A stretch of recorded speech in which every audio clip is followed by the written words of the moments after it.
할렐루야! 한 주간 평안하셨습니까? 말씀이 하나님이신 것을 믿으시면 아멘 하시기 바랍니다. 오늘은 여러분 요한복음 4장 19절로 24절까지의 본문을 인용해서 꺾이지 않는 마음이라는 제목으로 함께 은혜를 나누고자 합니다. 그리스 신화에 나오는 영웅 가운데 필록테테스라는 사람이 있었습니다. 그는 테살리아의 멜보이아 왕으로 트로이 전쟁을 끝내는데요. 결정적인 역할을 한 사람입니다. 필록테테스는 트로이 전쟁이 발발하자 그리스 연합군의 일원으로 트로이 원정에 나섰습니다. 그런데 트로이로 가던 도중 테네도스 섬에 들러 신에게 제물을 바치다가 독사에게 발목을 물리고 맙니다. 독사에게 물린 발목의 상처에서 독이 퍼지며 고약한 냄새가 나게 되고 이에 고통을 참을 수 없던 필록테테스는 끊임없이 고통스러운 비명을 질러댑니다. 이런 필록테테스의 악취와 비명을 견디기 힘들었던 동료들은 오디세우스의 제안으로 그를 렘노스라는 섬에 버려두고 갑니다. 그런데 문제가 생겼습니다. 트로이 전쟁은 10년이 다 되도록 끝나지 않았고 헬레노스의 예언에 의하면 그 전쟁을 끝내기 위해서는 헤라클레스의 활과 화살이 필요하다고 하는 건데요. 그 헤라클레스의 활과 화살을 가진 사람이 바로 필록테테스였습니다. 헤라클레스가 독이 묻은 네소스의 겉옷을 입고 괴로워할 때 스스로 장작더미 위에 올라가 누군가가 불을 붙여주길 요청했습니다. 그런데 그의 보복을 두려워한 사람들은 아무도 불을 붙여주지 않았지만 헤라클레스의 친구인 필록테테스가 불을 붙여 그 지긋지긋한 헤라클레스의 고통을 끝내게 해주었습니다. 그 대가로 필록테테스가 헤라클레스의 활과 히드라의 독이 묻은 화살을 가지게 된 것입니다. 그리스 연합군은 트로이 전쟁에서 승리하기 위해서는 렘노스 섬에 버려둔 필록테테스가 가진 활과 화살이 절대 필요했습니다. 그래서 오디세이스와 아킬레스의 아들 네오프로들스모스가 함께 활과 화살을 훔치기 위해서 렘노스 섬으로 갑니다. 렘노스 섬에서 죽은 줄 알았던 필록테테스는 10여 년을 고통과 외로움을 견디며 모질게 살아있었고 오디세우스는 필록테테스를 죽여서라도 헤라클레스의 활과 화살을 가져가야 하지만 네오프톨레모스는 그럴 수가 없었습니다. 그 이유는 그가 필록테테스에게 한 말에서 찾아볼 수가 있었습니다. 그는 필록테테스에게 이렇게 말했습니다. 우리는 활을 훔치러 왔지만 당신을 여기 두고 활만 가지고 갈 수는 없습니다. 활은 당신의 상처이고 상처는 당신의 활입니다. 결국 필록테테스는 자신을 버린 민족과 동지들을 용서하고 렘노스 섬을 떠나 트로이의 전쟁터로 나서게 됩니다. 트로이 전쟁터에서 필록테테스는 자신이 가진 화살을 쏘아 트로이의 왕자 파리스를 죽였고 나중에는 트로이 목마에도 직접 타고 트로이를 함락시킬 때 혁혁한 공을 세우게 됩니다. 그렇게 필록테테스의 참전으로 인해 10여 년을 끌어오던 트로이의 전쟁은 막을 내리게 됩니다. 헬레노스의 신탁에 의하면 헤라클레스의 활과 화살이 있어야 트로이 전쟁을 끝낼 수 있었습니다. 그래서 앞장서서 필록테테스를 버려두고 가자고 했던 오디세우스는 필록테테스가 가지고 있던 활과 화살만 훔쳐가려고 했습니다. 그런데 어쩌면 트로이 전쟁을 끝내기 위해서 필요한 것은 헤라클레스의 활과 화살이 아니라 필록테테스였을지도 모릅니다.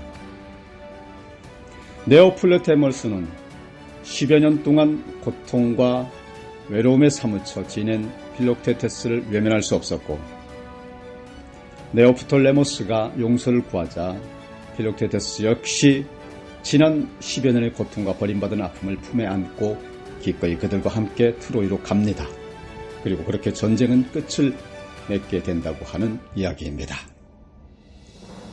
여러분, 전쟁을 끝낸 것은 활과 화살이 아니라 아픔과 고통을 끌어안고 서로를 용납했던 필록테테스 자신이었던 것입니다. 전쟁을 끝내기 위해서는 필록테테스가 필요했습니다. 10여 년 동안 버림받고 고통과 외로움 속에서 좌절했던 필록테테스이지만 그가 있음으로 트로이 전쟁이 끝을 맺을 수 있었습니다. 무수한 풍파에도 꺾이지 않는 마음의 한 사람이 그렇게 중요합니다. 그 한 사람이 있음으로 해서 10여 년 동안에 지루했던 전쟁이 끝날 수 있었습니다. 그래서 그리스 연합군은 자신들이 버렸던 필록테테스를 찾아갔던 것입니다. 그가 필요했기 때문입니다.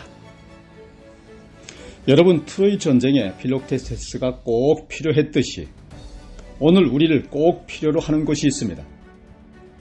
가정에서는 어머니나 아버지로, 그리고 누군가의 아내와 남편으로, 또는 누군가의 아들과 딸로 우리가 있어야 할 자리가 있습니다. 내가 그곳에 있어야만 나와 우리 주변의 삶이 풍요로워지고 아름다워지는 그런 곳이 우리에게는 분명 있습니다. 하나님께서 우리를 창조하시고 세상에 보내신 것은 우리가 있어야 할 곳에, 그리고 우리를 필요로 하는 곳에 있게 하기 위해서였습니다. 그런데 여러분, 우리는 종종 내가 있어야 할 자리에 있지 못하고 마치 필록테테스가 렘노스 섬에 버려졌던 것처럼 버려진 인생으로 살아가는 경우가 있습니다.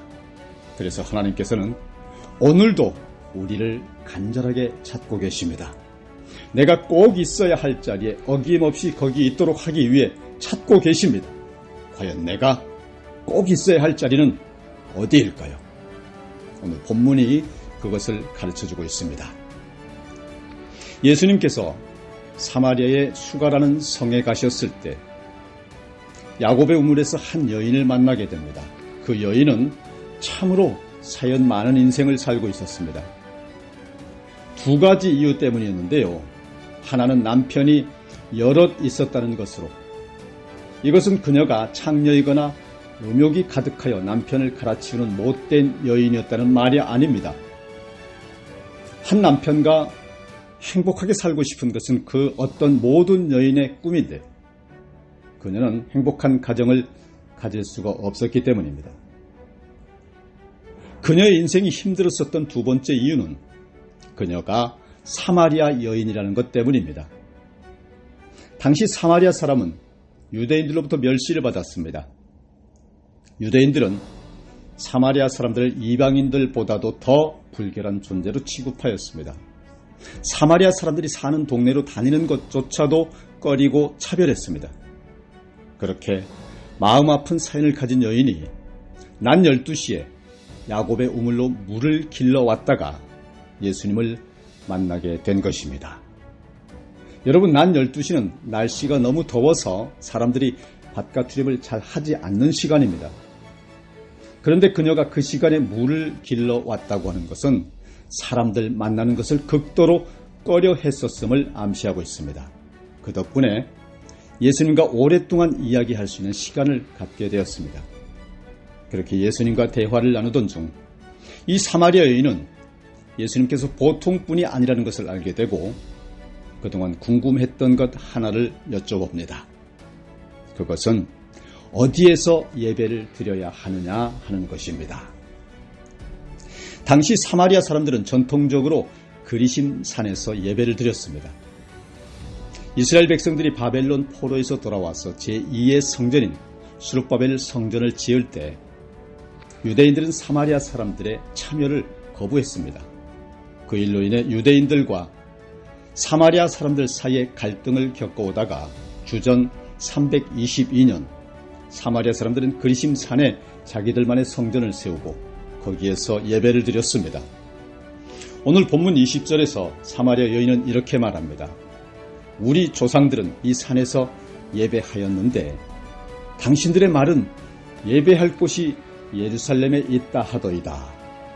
이 말을 바꿔서 표현하면 유대인들의 주장처럼 꼭 예루살렘 성전에서만 예배를 드려야 하나요? 라는 질문입니다.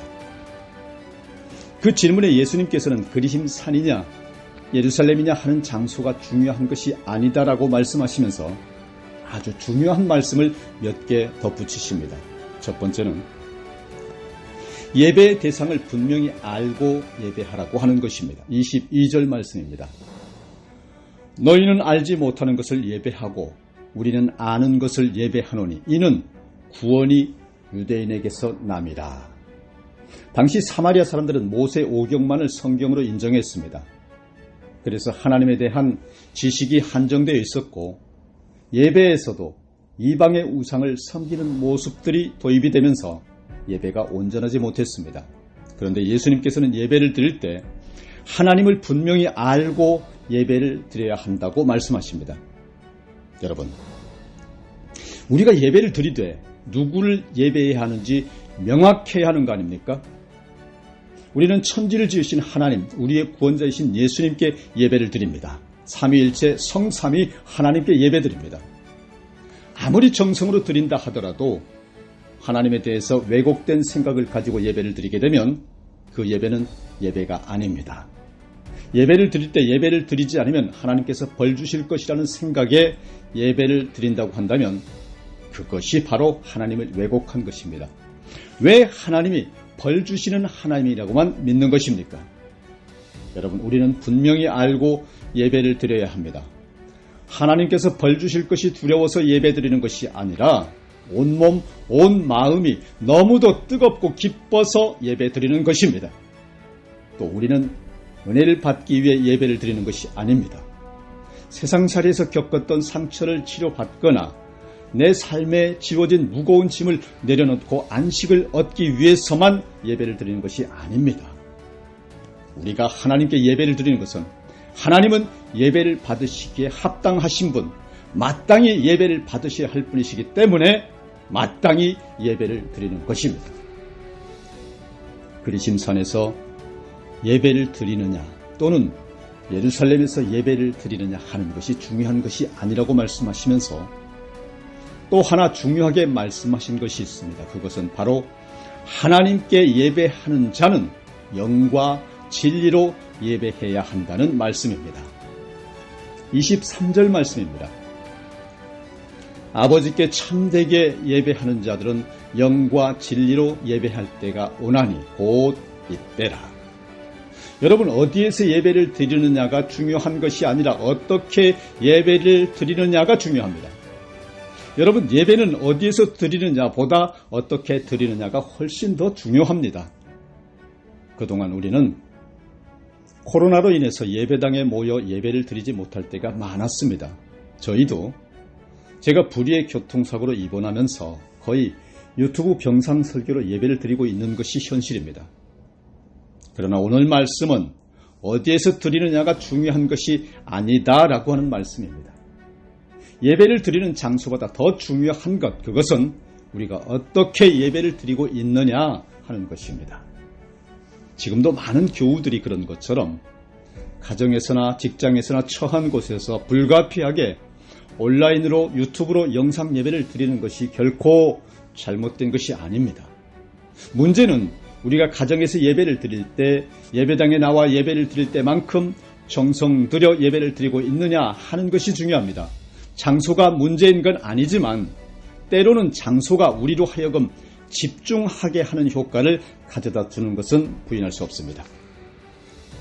아무래도 가정에서 예배를 드리면 교회당에 모여 예배를 드리는 것보다 집중도가 떨어지고 마음도 느슨해지는 것이 사실 맞죠. 그러나 침대나 소파에 뒹굴뒹굴 누워서 영상을 보거나 일상의 갖은 일들을 분주히 하면서 영상을 형식적으로 듣거나 켜놓는 것만으로 예배를 드렸다고 말하는 소위 유튜브 영상 예배는 거룩한 예배에 대한 심각한 훼손을 하고 있다고 하는 것을 간과하고 있는 것이 현실입니다. 그런 우리에게 예수님께서 물으십니다. 너는 지금 영과 진리로 예배하고 있느냐? 아니면 예배를 편리로 엔터테인먼트처럼 가볍게 여기느냐라고 묻습니다. 여러분, 영과 진리로 예배한다는 말은 우리의 온 마음과 온 정성을 다하여 예배한다는 뜻입니다. 여러분은 과연 그렇게 하고 있습니까?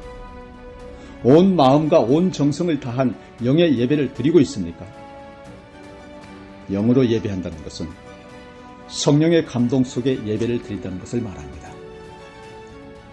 진리로 예배한다는 것은 바르게 예배드려야 한다는 말씀입니다. 그래서 영과 진리로 예배한다는 것은 성령의 감동 속에 온 몸과 마음을 다하여 바른 예배를 드린다고 하는 구세주 하나님을 향한 꺾이지 않는 마음이요 뜻인 것입니다. 할렐루야. 신명기 6장에 나오는 쇠마의 말씀에서 이렇게 말씀하십니다. 이스라엘아 들으라. 우리 하나님 여호와는 오직 유일한 여호와이시니 너는 마음을 다하고 뜻을 다하고 힘을 다하여 내 하나님 여호와를 사랑하라. 마음을 다하고 뜻을 다하고 힘을 다하여 하나님을 사랑하듯이 우리가 예배를 드림에도 마음을 다하고 뜻을 다하고 힘을 다하여 예배를 드려야 하는 것입니다. 그러면 왜 우리는 그렇게 영과 진리로 예배해야 하는 것일까요? 하나님께서 그렇게 예배하는 자들을 찾고 계시기 때문입니다. 하나님은 당신이 창조하신 우리의 예배를 통해서 영광을 받길 원하시기 때문입니다. 그런데 하나님의 피조물인 우리 인간은 창조주 하나님을 잊어버리고 자기만을 위해서 삽니다. 창조주를 잊어버리고 자신이 마치 전능한 창조주인 양 으스대며 살고 있습니다. 그런 우리 인간들을 향하여 하나님께서는 창조주 하나님을 기억하고 하나님께 영광을 올려드리기 위해 예배하는 자를 찾고 계시는 것입니다. 이사야 43장 7절에서 이렇게 말씀하십니다. 내 이름으로 불려지는 모든 자, 곧 내가 내 영광을 위하여 창조한 자를 오게 하라. 내가 그를 지었고 그를 내가 만들었느니라. 아멘. 여러분, 하나님의 피조물인 우리가 서야 할 첫 번째 자리, 우리의 창조주이신 하나님께 영광을 드리는 가장 귀한 자리가 바로 꺾이지 않는 마음으로 드리는 예배의 자리인 것을 믿으시길 바랍니다. 그래서 하나님께서는 오늘도 자신의 피조물임을 기억하고 창조주 하나님께 영광을 드리는 예배자를 찾고 계십니다. 코로나 팬데믹을 지내면서 늘 마음 한구석에 들려오는 말씀이 바로 이 말씀입니다. 하나님께서는 온 몸과 마음을 다해 영과 진리로 예배하는 자들을 찾고 계신다라는 말씀. 그런데 우리는 그러지 못하고 있습니다. 우리 한번 깊이 생각해 봅시다. 코로나 시대를 지내오면서 우리의 예배 자세와 마음이 하나님 앞에 어떠했는지 오늘 말씀을 정리하겠습니다. 예레미야 5장 말씀입니다. 너희는 예루살렘 거리로 빨리 다니며 그 넓은 거리에서 찾아보고 알라. 너희가 만일 정의를 행하며 진리를 구하는 자를 한 사람이라도 찾으면 내가 이 성읍을 용서하리라. 여러분, 하나님께서는 거리를 다니며 한 사람을 찾으라고 말씀하십니다. 정의를 행하며 진리를 구하는 꺾이지 않는 마음을 가진 한 사람을 찾으라고 합니다. 남유다가 멸망당하기 직전 이스라엘 백성들은 하나님을 떠났습니다. 그들은 예배를 드린다고 했지만 마음에 없는 예배를 드렸습니다. 영과 진리로 예배드리지 않았습니다. 많은 제물로 하나님께 제사 드렸지만 그런데 그것은 모두 가식이었습니다. 그래서 하나님께서는 이사야서 1장 13절로 이렇게 말씀하십니다. 헛된 제물을 다시 가져오지 말라. 분향은 내가 가증히 여기는 바요. 월삭과 안식일과 대회로 모이는 것도 그러하니 성회와 아울러 악을 행하는 것을 내가 견디지 못하겠노라. 하나님께서는 제물을 많이 가져와 예배와 제사 드린다고 하는 그들의 삐뚤어진 마음을 견디지 못하겠다고 말씀하십니다. 왜일까요? 정직한 예배가 아니었기 때문입니다. 불의를 행하면서 제사는 꼬박꼬박 드리고 진리를 거부하고 자기 욕심을 끌려 살면서 안식일과 월삭에는 빠짐없이 예배를 드리는 가증스러움 때문입니다. 참 삶이 없는 예배, 삶이 바르지 못하면서 드리는 예배를 하나님께서는 기뻐하실 리가 없기 때문입니다. 그래서 말라기 1장 10절에서 이렇게 말씀하십니다. 만군의 여호와가 이르노라. 너희가 내 제단 위에 헛되이 불사르지 못하게 하기 위하여 너희 중에 성전 문을 닫을 자가 있었으면 좋겠도다. 내가 너희를 기뻐하지 아니하며 너희가 손으로 드리는 것을 받지도 아니하리라. 여러분, 하나님께서는 참 예배가 아니면 성전 문을 닫기를 원하십니다. 진심 참 예배를 받으시기를 원하십니다. 어디에서 예배 드리냐 하는 것은 중요하지 않습니다. 예배를 드리는 목적, 꺾이지 않는 마음으로 하나님께 영광을 올려드릴 단 한 사람의 예배, 그 한 사람이 바로 나여야 하지 않겠습니까? 다 같이 기도하시겠습니다. 거룩하신 하나님, 오늘을 살아가는 힘이요 진리요 빛이신 하나님, 작금의 어려운 삶 가운데 우리를 죄에서 구원하여 주시고 춥고 어둡고 암울한 세상 한가운데에서 빛과 소금의 사명 잘 감당하게 하여 주시고 꺾이지 않는 마음으로 암흑 속 길을 여는 등대가 되게 하시며 마지막 시대에 하나님이 찾으시는 단 한 사람, 내가 되게 하여 주시기를 우리를 죄에서 구원하신 예수 그리스도의 이름으로 기도드립니다. 아멘.